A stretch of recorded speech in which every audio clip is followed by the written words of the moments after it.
Hey guys, Jason the X back with another review and a story to tell y'all, because this is actually kind of one of my grail pieces. This is the Hasbro Marvel Legends Dragon Man. Now this was done through their HasLab light site, like more like made to order, kind of like they're doing their Sentinels and the Mephisto that just closed out today, I believe. This guy is amazing. So back in the day, they made this figure with Toy Biz Marvel Legends in their Fantastic Four line. And I was stationed in Corpus Christi, Texas, in the Navy, and I actually ran across that figure. I had him in hand, but ultimately was like, not really something I'm into, or I didn't dig on the character or something about it, and I passed it up. And instead, I got something else. Well, you know, come to find out later, that figure became one of the rarest Marvel Legends out there, and highly sought after by collectors with a hefty price tag, one which I was unwilling to pay. But granted, that was one of my grail pieces, mainly because I had the sucker in hand and stupidly said, I don't need this right now. But you best believe when Marvel Legends announced they were doing a new Dragon Man, I was gonna jump on that.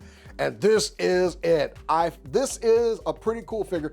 He's big, but there are some complaints that I have with it, and we'll get into those, but otherwise, I'm very satisfied to finally have a Dragon Man in my collection wherever I end up putting him. If you've ever seen this room, it's kind of... Anyway, let's move on with the review. First up, huge box that it comes in. This thing is pretty wide, but you gotta fit 2 pairs of wings, extra set of hands, and this giant Dragon Man body. They did it in the classic Marvel Legends Fantastic Four style, with the figures, with the characters on top, and even their old design. Let's take a closer look at it. So here's that box in that old school style. There's our Dragon Man figure right there. And we'll see the kind of the chest of the Fantastic Four, but if you lean it over, you can see Sue, Johnny, Reed, and Ben. On the side, more that kind of old school type packaging, the Fantastic Four Dragon Man. On the back, Fantastic Four Dragon Man. There he is with the 2 sets of wings, his glasses, his little book. And designed as a superpowered android, Dragon Man was imbued with life to battle the Fantastic Four until he broke free of his creator's control. There you go. And on the side, some more of that artwork. Excellent box, good throwback to the retro design. Kind of reminds me of that figure that I missed out on. All right, so looking at Dragon Man. This guy comes in at about 10.5 inches tall to the top of his head. To the top of his wings, he's easily 11.5. It's adding another inch with these wings. Now this is the closed up wings. Now, these are the more open wings that he comes with, and you'll notice that they put paint detail on the inside of these wings, but not on the inside of here.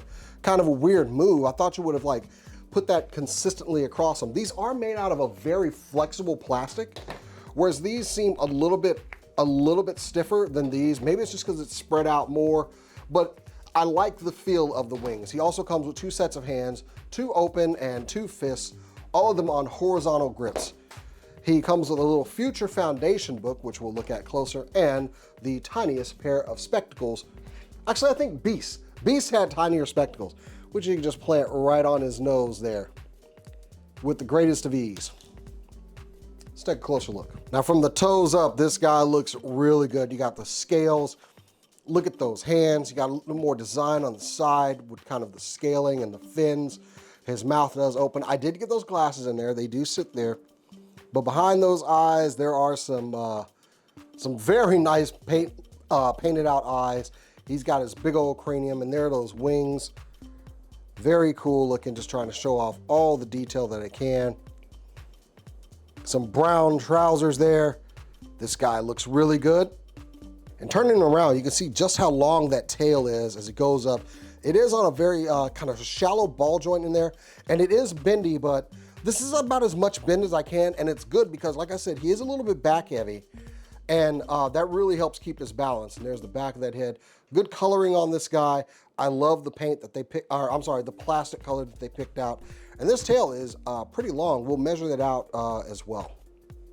And just so we do measure out the tail, like I said, this thing is pretty impressive. This tail comes in about 10.5 inches long. And all of this comes separated in the box. You can pop this tail off of that ball joint because it is a softer plastic on here. And this ball joint does not really move at the butt, but it does have a ball joint here. So you can kind of just, after you get it in, move it a little bit up and down, but the weight of the tail is gonna prevent it from doing a lot. So typically I just like to bend it down and try to support some of the weight of this figure.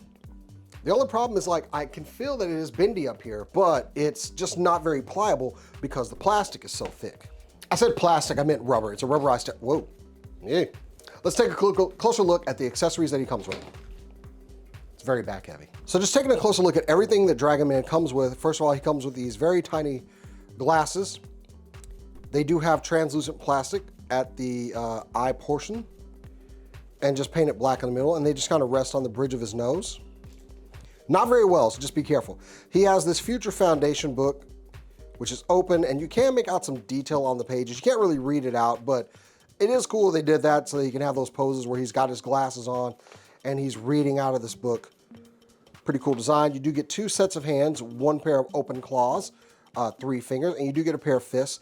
And like I said, you do get 2 sets of wings. Here are the closed wings, which are purple on the inside, but then you have the open wings, which have this lovely paint design on the inside of them. And I'll be kind of putting those on mine on the shelf, even though it's gonna be a room nightmare, but this thing is good. Let's look at him with the big wings on. I'm trying to get this guy to like stand properly, but you know, the tail is coming into play with all of this.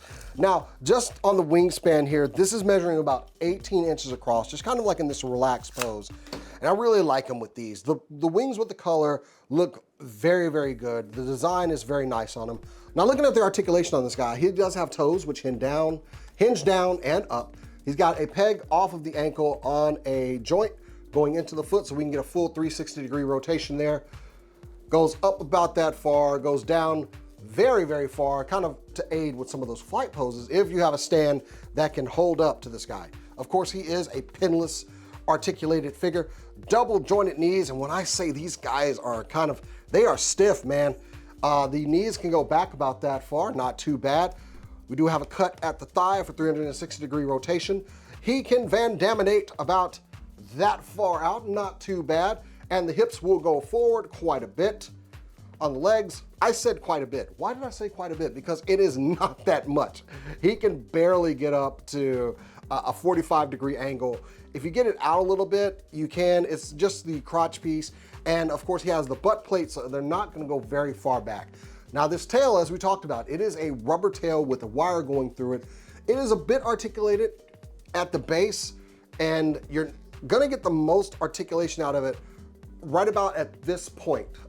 This is where the wire stops, so you're not gonna get a lot because that tail, the rubber on that is very stiff, very hard. I don't know if the wire is gonna really help you out that much.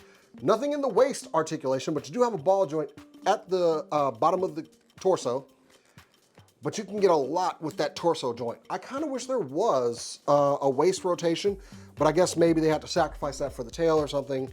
Either way, it's still nice. You can still get it pretty far back for some of those flying poses.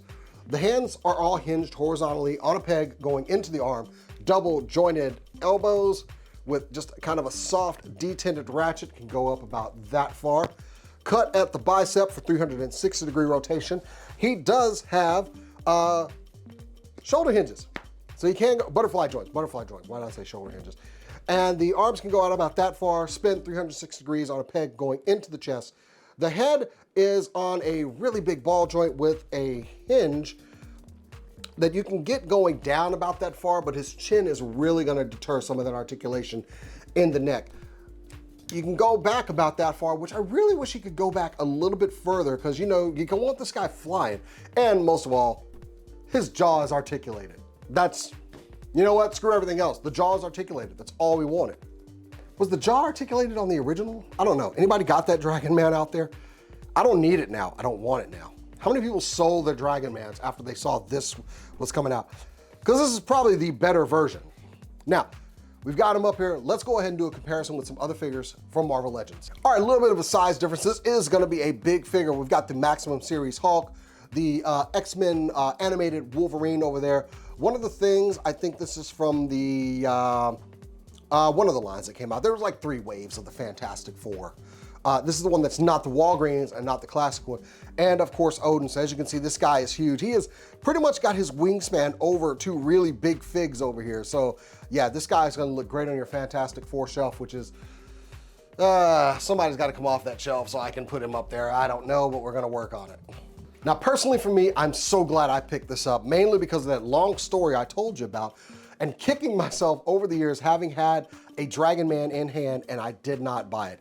This is a fantastic purchase. Now, this was done through their HasLab Lite program, so if you didn't get one, you could possibly get one aftermarket, but you're probably gonna pay a little bit of a markup. I don't know if they're gonna ever re-release this guy, but it's a great addition. I like it. I think for what we paid for it, I think we did get our money's worth. I know it's a little bit pricey and things are hard out there right now. So yeah, luxury buys, adding to your collection, probably not something that everybody's doing, but I'm happy that I got this guy. And I hope this review has been helpful for you deciding whether you want a Dragon Man of your own. I am Jason the X. Of course, go follow supercoolnerdshow.com. You can follow me on Blue Sky and Instagram at Jason the X. And until next time, guys, I'll catch you later.